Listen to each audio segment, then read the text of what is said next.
अस्सलाम वालेकुम, कैसे हैं? सब ठीक हैं, खैरियत से हैं जी। तो सर्दी का मौसम है, लेकिन मुल्क में जो है वो इलेक्शन की गर्मा गर्मी चल रही है और सबके सामने जो सिचुएशन है, क्या होने जा रहा है, इलेक्शन होने जा रहे हैं, सिलेक्शन होने जा रहे हैं, वो सबके सामने है। हर कोई देख पा रहा है, देख रहा है क्या कंडीशन चल रही है, क्या सूरत हाल चल रही है। ये वीडियोस देखें ज़रा, ये सुने मतलब क्या हो रहा है इस मुल्क में, ठीक है? आपको आइडिया हो जाएगा कि इस वक्त क्या चल रहा है। मैं इम्तियाज महमूद की टीवी हूँ, जिनके पेपर आज मैं हल्का 156 के जमा कराने के लिए गई थी। वहाँ पे आरओ के ऑफिस में एसएचओ सिविल कपड़ों में उसने मुझे खींच के बदतमीजी से, इतनी बदतमीजी से मुझे बाहर निकाला लावासों की तरह। मेरी इज्जत पे हाथ डालने की कोशिश की। वहाँ पे कोई मेरी फरियाद सुनने वाला नहीं था। आरओ ने वहाँ पे मुझे पकड़ाया सरेआम, पुलिस वाले बैठे हुए थे और वहाँ पे कोई सुनने वाला नहीं था। यहाँ पे इंसाफ पाकिस्तान में किसको मिलेगा? हम लोग अपना इंसाफ लेने के लिए गए और वहाँ पे मेरे साथ जो ज्यादती हुई है, मेरे पे खावत के पापड़ छीन लिए गए, आईडी कार्ड छीन लिए गए, पैसे छीन लिए गए मुझसे, मेरे फोन छीन लिए गए और किस तरह इन लोगों ने रात तक मुझे थाने में बिठा के जलील किया। और ये मेरे अल्लाह की मदद हुई कि अल्लाह को करम हुआ कि जो मैं अभी आपसे बात कर रही हूँ। चीफ जस्टिस साहब से मेरी गुजारिश है कि मेरी अपील को सुना जाए, प्लीज मेरी अपील को सुना जाए। मैं कहाँ जाके फरियाद करूँ? प्लीज चीफ जस्टिस साहब मेरी अपील को सुने आप। बड़ा दुख हो रहा है इस वक्त जो सूरत हाल है उसको देखते हुए। उम्मीद नहीं थी कि मतलब इस हद तक हालात ख़राब होंगे। ठीक है, जो कुछ हुआ सबके सामने है, किसने करवाया, किसने किया, जो वाक़या हुआ वो सबको मालूम है। और अब तो बड़ी चीज़ें और भी क्लियर होती जा रही हैं कि किस वजह से वो वाक़या हुआ, किसने करवाया, क्या रीज़न थी। तो उस वाक़े की आड़ में जो हो रहा है वो सबके सामने है। मैं रात को देख रहा था, बल्कि 2 दिन से 3 दिन से कुछ वीडियो सामने आ रही थी ख़वातीन के हवाले से। वो उस्मान डार साहब की जो हैं सियालकोट से, उनकी वालदा जो थी, उनकी वीडियो देखी। ये जुल्म की इंतहा देखो चीज कैसे पाकिस्तान।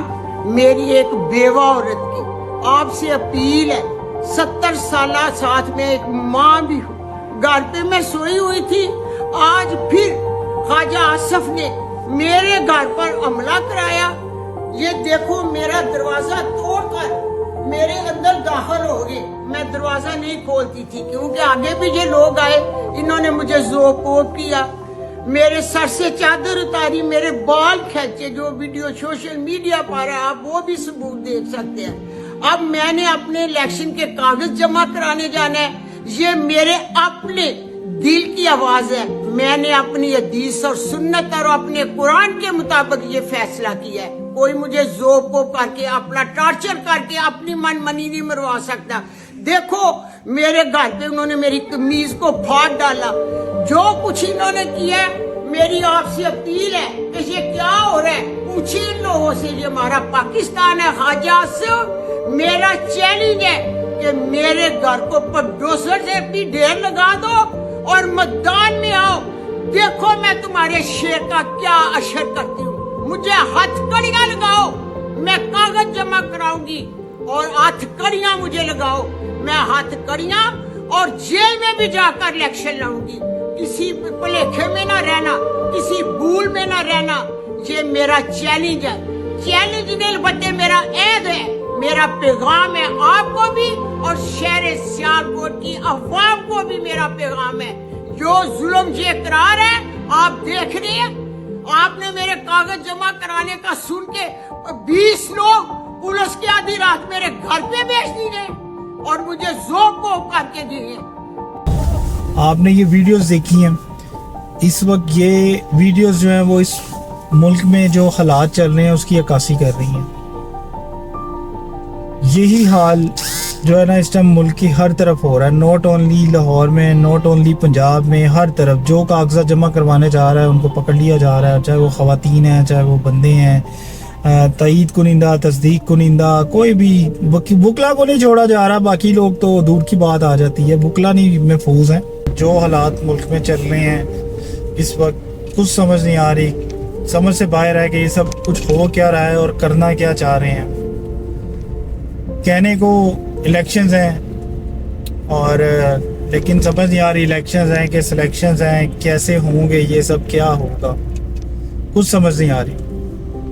ویسے کہنے کو سردی کا موسم ہے لیکن الیکشن کی تو گرما گرمی ہے، لیکن گرما گرمی تو کوئی نہیں ہے بھائی، صرف پکڑ دکڑ ہی ہے، صرف ایک ہی پارٹی پہ جو ہے وہ کہہ لیں زور زبردستی کر کے کیا جا رہا ہے، نہ ان کے کاغذات جو ہیں وہ ایکسیپٹ ہو رہے ہیں، نہ ان کے وہاں پہ جو ہے لوگ اگر کوئی جاتا ہے کاغذات جمع کروانے تو ان کو بھی پکڑ لیا جاتا ہے۔ پھر وہ پتہ چلا کہ کچھ اور خواتین، وہ پرویز لائی صاحب جو ہیں، ان کی بیوی لائی کہ جب کاغذات جمع کروانے گئی ان کی والدہ اور ان کی بیوی، تو ان سے بھی چھینا جھپٹی کی گئی، کاغذات چھیننے کی کوشش کی گئی۔ مطلب یہ سن کے ایک افسوس ہو رہا ہے، ایک سمجھ نہیں آ رہی کہ کیا یہ اسلامی جمہوریہ پاکستان ہی ہے جہاں پہ ہم رہ رہے ہیں؟ کیا یہ سب کچھ چیزیں ہونی چاہیے؟ مطلب ہم لوگ اس حد تک نیچے چلے گئے ہیں کہ ہم لوگوں سے مائیں بہنیں محفوظ نہیں ہیں۔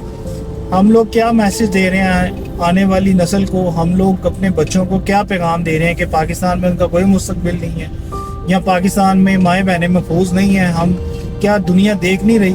ہم ملک کا مذاق نہیں بنا رہے؟ ہم لوگ کہیں پہ بھی چلے جائیں گے نا، یہ دور گزر جائے گا، ٹائم گزر جائے گا، لیکن یہ باتیں ایسی رہ جائیں گی، لوگ ان باتوں کو نہیں بھولیں گے۔ انڈیا میں کہا جاتا تھا کہ وہاں پہ کوئی خواتین باہر سے آتی ہے یا ادھر کی بھی ہوتی ہے تو وہ اکیلی نہیں جا سکتی، وہاں پہ جی ریپ ہونے کا خطرہ ہوتا ہے، ٹھیک ہے، تو اچھا نہیں ہے خواتین کے لیے ملک، یہ کہا جاتا تھا۔ تو آج پاکستان میں بھی جو ظلم و زیادتی چل رہی ہے اس سے تو یہی لگ رہا ہے کہ بھئی پاکستان میں بھی یہی حالات ہیں۔ الیکشن ہے کہ سلیکشن ہے، یہ سب سامنے آتی جا رہی ہیں چیزیں، کوئی آواز نہیں اٹھا سکتا، کوئی کچھ نہیں کہہ سکتا، ایک ڈر خوف ملک میں جو ہے ایک فضا قائم کر دی گئی ہے، عجیب صورتحال ہے۔ بھئی اس سے جب الیکشن ہی نہ کرواؤ، سیدھا سلیکشن کرو اور بٹھا دو جس کو بٹھانا ہے۔ حکمرانی تو آپ کی ہے، طاقت تو آپ کی ہے، ہونا تو وہی ہے جو آپ نے چاہنا ہے، تو پھر کیوں یہ سب کچھ کروایا جا رہا ہے؟ کیوں لوگوں کی عزتیں پامال کی جا رہی ہیں؟ یہ ٹوپی ڈرامہ بند کریں، آپ سمپل جس کو بٹھانا ہے بٹھائیں، اور اللہ خیر سلام۔ باقی اللہ ہی حافظ ہے جی ملک کا، جو حالات چل رہے ہیں کچھ سمجھ نہیں آتی کیا ہونا کیا نہیں ہونا۔ اللہ حافظ۔